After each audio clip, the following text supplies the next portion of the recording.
উত্তর ত্রিপুরার ধর্মনগর মহকুমার দেওয়ানপাশা এলাকায় শনিবার এক সড়ক দুর্ঘটনায় গুরুতর আহত হন স্থানীয় বাসিন্দা সত্যনারায়ণ তেলি। অভিযোগ, দ্রুতগতির একটি ই-রিকশা তাকে সজোরে ধাক্কা মারে।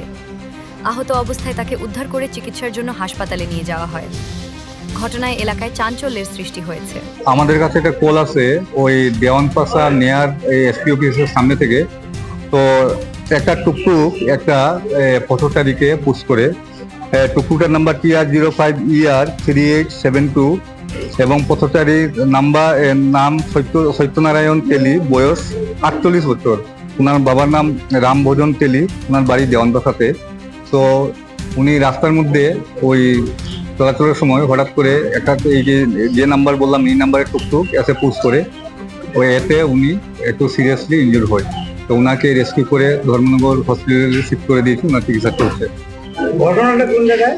ঘটনাটা ঠিক দেওয়ানপাশা এসপি অফিসের একটু আগেই, দেওয়ানপাশাই পড়ে এটা।